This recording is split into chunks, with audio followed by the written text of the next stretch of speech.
Buddhas and Bodhisattvas, venerable Sanghas, and all good new advisors, Amitofo.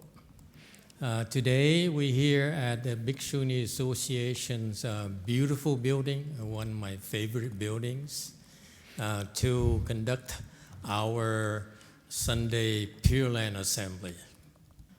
First of all, it's so nice to see all of you again here. It's a pleasure to be here because I love how adorned the Buddha Hall is and how well structured the Buddha statues, the 10,000 Buddha statues. How in particular also today, for some reason, I was very impressed by your recitation. You chanted very well. Thank you. Is this what you do every Sunday, or is this only when I'm here? Only when I'm here, I see. Something about your culture, the Korean Buddhists are so musical, can really chant. And I'm also very happy to be here and rejoin the Korean community here that we have that practices together. Your hard work is showing, and I'm very pleased to see that all of you who've been practicing with us have been making improvements, albeit a little bit more than the last time. It shows that our Sanghas here have been working hard and have been helpful to you. Anyway, so today, this Dharma talk here, and we also are very pleased to have the BBS crew here to record this talk. We also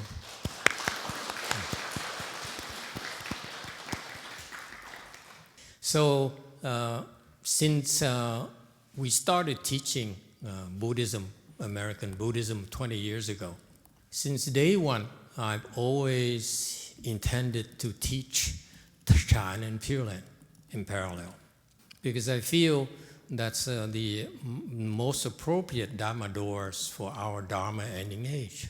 Chan is the Mahayana meditation training technology, and I personally feel, because I've been looking around at the Hinayana meditation, Chinese meditation, Vietnamese, and so forth, but I feel that the Chan is by far the best way to train people to help them build their samadhi power.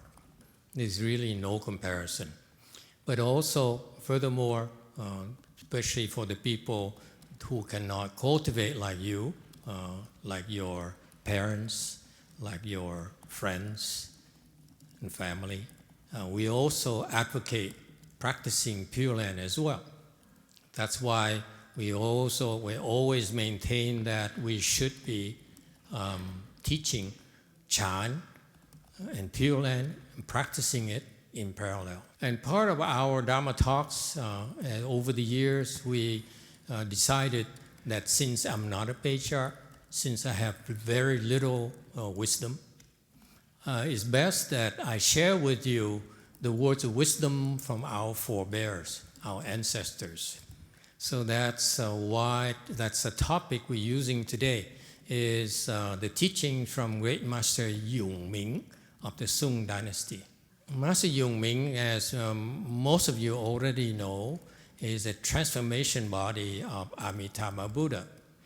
He came to our world and he cultivated like us, and he chose Chan to become enlightened very quickly.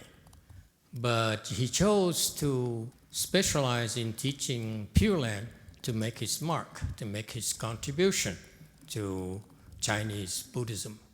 So that's why he wrote a verse that talked about the practice of Chan and Pure Land. So let's go through them. Most of you have heard of it before. We can discuss it and answer your questions as you might have. So this verse here talks about the 4 different cases of the spiritual practice. The first case is you practice Chan and you practice Pure Land together. That's what we do. And that's, he says, to do that is like being a tiger with horns, a teacher of men in this life and a Buddha in the future. So what is the image of a tiger with horns? A tiger is a very ferocious beast, very fast, very powerful, and a killer. And if you take a tiger and add horns to it, then he's even more dangerous. And that's what he gives the analogy of the people like us who practice both Chan and Pure Land in parallel. These people are a teacher of men in this life and a Buddha in the future. It's kind of interesting for Yung Ming Master to say that, to give us, first of all, give us the analogy of, use the analogy of a tiger with horns. Then he follows by saying that these people are teachers of men. Why would you need to be a tiger with horns in your spiritual practice? What do you think? Are we bloodthirsty when we practice Chan and Pure Land? Are we ferocious like a tiger? And why? Anyone? No ideas? No suggestions? It's so telling to me that in order to be a teacher of men, it's rather intriguing to me that before mentioning you can be a teacher of men, you actually are fundamentally a tiger with horns. And I want you men in particular to pay attention to this. A tiger is very strong, like a man. What about women? Women are like horns. She compares men as to a tiger and women as horns. Agree or disagree? It's my Dharma talk. I can say anything I want, okay? You can disagree, but... So the combination of both men and women cultivated together is like a tiger with horns. What does it mean? What does it tell you? The women are scary. You agree. Clearly, the women agree. Yes, go ahead. 마스터 모시고 이렇게 법문 듣게 되어서 대단히 감사합니다. 저는 처음에 뿔 달린 호랑이라고 하는 말을 듣고 이건 상상의 동물인데 왜 이런 말씀을 하셨지 궁금했어요. 근데 방금 마스터 말씀을 듣고 보니까 뿔은 짐승들이 무기로 사용을 하기도 하지만 그 외모에 그 위험을 느끼게 하고 아름답게 장엄하는 그런 기능이 있다고 생각이 됩니다. 그리고 여자들을 뿔이라고 하셨는데 뿔은 머리 위에 달린 거잖아요. 그러면 여자가 남자 머리 위에 있다는 뜻인가요?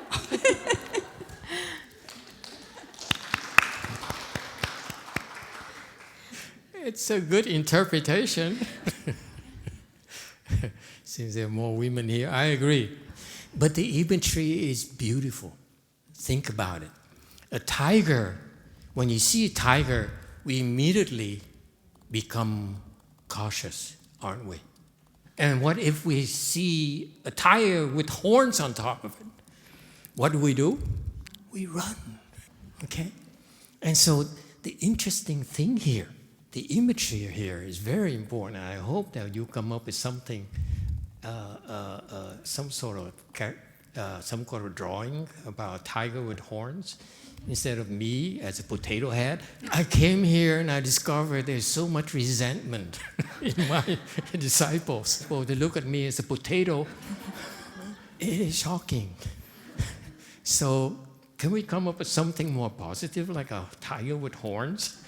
But you see, Master Yung Ming or Amitabha Buddha would never waste time. think about it. What he's saying is that when you practice both Chan and Pure Land at the same time, you are scary. To who? Demons. When they see you, it's like us seeing a tiger with horns. Isn't it interesting? Think about, I want you to imagine all the women have horns from now on. Okay? So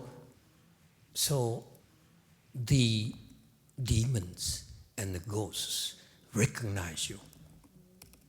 And that's why they behave.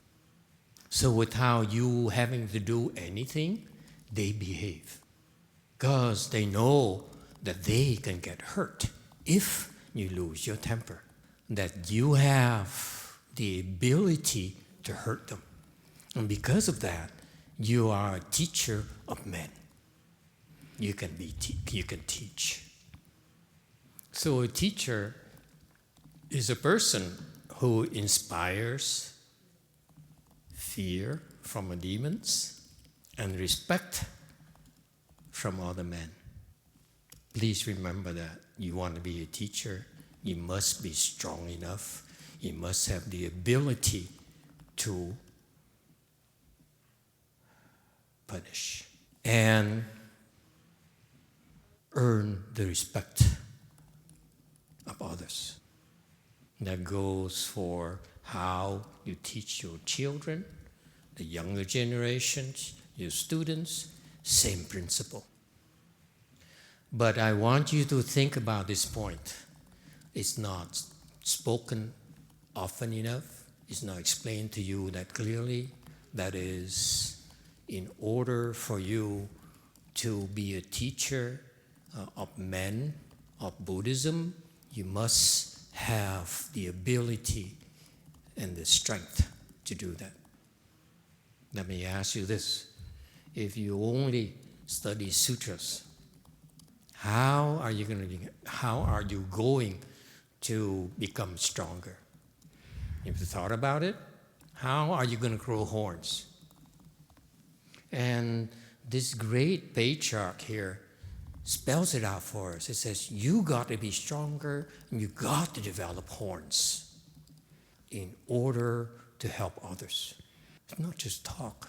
You must be able to do it. You must be strong enough. When you went to, especially the monks and nuns, when you went to Sangha school, did they teach you that? Very few, yes? That's why Master Yongming reminds us. He says, in order for you to make a difference in Buddhism, you must become a tiger with horns. And finally, don't forget about the big picture. You are on the road to becoming a Buddha. Okay. The second case is for, you find this often, very often nowadays as well. Let's read the verses. It says, Pure Land without Chan, 10,000 cultivate, 10,000 succeed. You see Amitabha Buddha, why worry about not awakening? And so here he says that this is great Master Yongming, a patriarch of a Pure Land school. Therefore, he knows what he's talking about. He's saying that if you practice Pure Land, you will definitely succeed.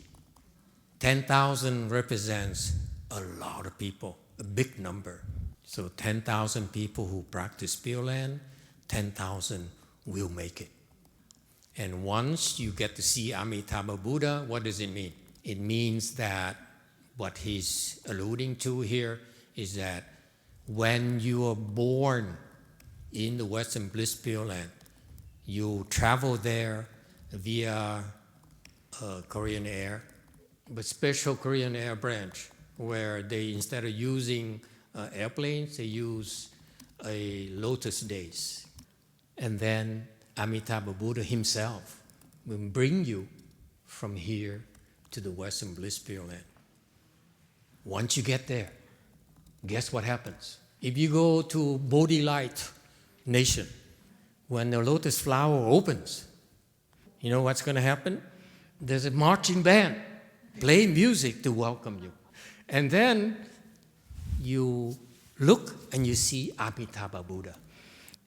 And Amitabha Buddha, when he sees you, he says, welcome. So welcome. And he speaks Dharma for you. You become enlightened. No cultivation. That's what it means, the third line. When you see Amitabha Buddha, this is when he refers to the fact that Amitabha Buddha speaks Dharma to you at that moment. Okay? So that's what he says. Once you see Amitabha Buddha, meaning once you get to the Pure Land, and Amitabha Buddha will be very happy to see you, trust me. He's very happy when he sees you. So he says, I'm so glad you're here, and I promise you, I will be helping you until you become a Buddha.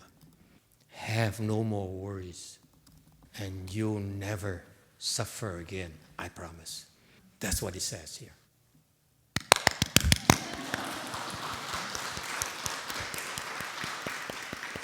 Isn't it wonderful? Huh?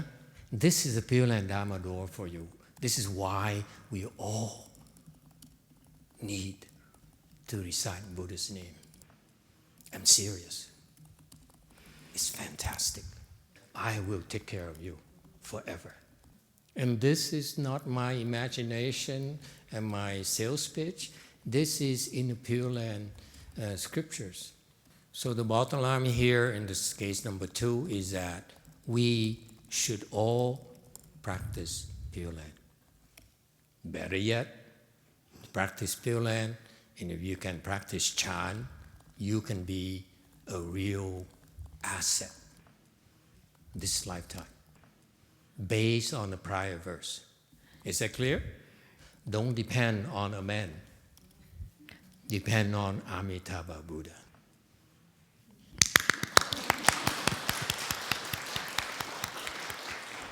Make sense? Don't depend on woman. Depend on Amitabha. Isn't it beautiful, the verses? It's so clear, isn't it?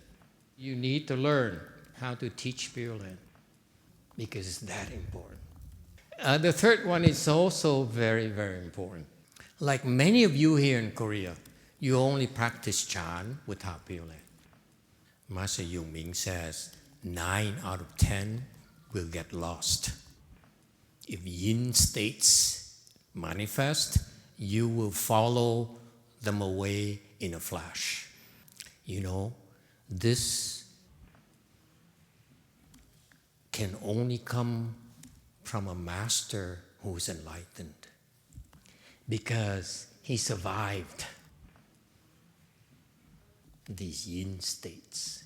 When you cultivate, you will encounter yin states and you will get lost. 9 out of 10 of you will get lost. That's the message. It's that serious, folks. You practice Chan, yin states will come and you will get lost. So if those of you who are with us who are practicing Chan, make sure you leave the code to your room so that we can get into your room, just in case you go crazy. In states is what it says. In states is demonic states. In the demonic states have this characteristic. They will lead you astray. They will help you, make you get lost, become disoriented, lose faith. Like the last nun who just left recently, he lost faith completely. That's an in state. And she's not practicing Chan that hard yet.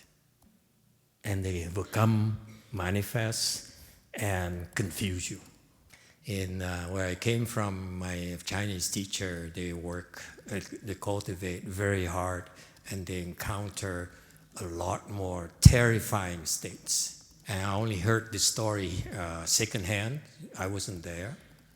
There was Master Srinhoa had a monk disciple. He allowed him to practice in isolation, in seclusion. And the guy has spiritual penetrations. Okay? And one day, he's been practicing for years. One day, Master Hsuan received a letter from him and says, Shufu, help.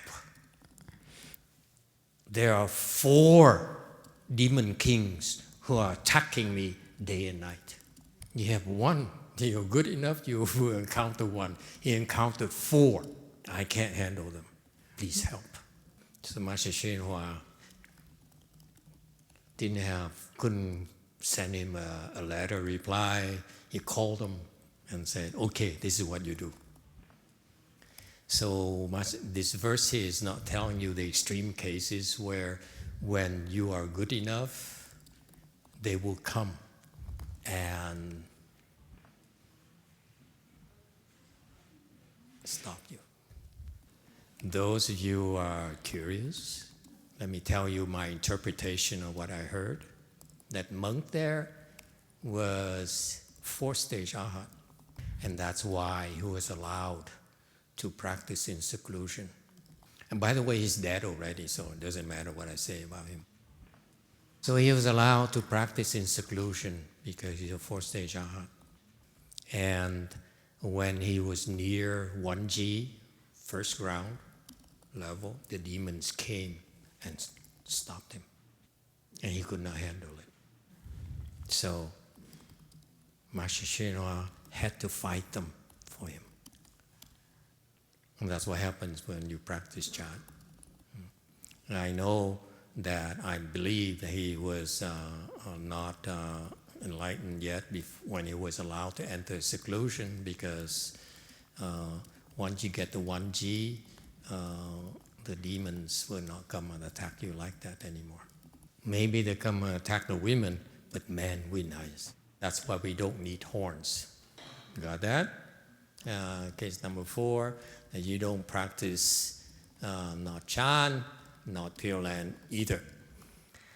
The patriarch Yung Ming says, iron beds and copper pillars await you for myriad kalpas and thousands of lives, and not a single person to rely on.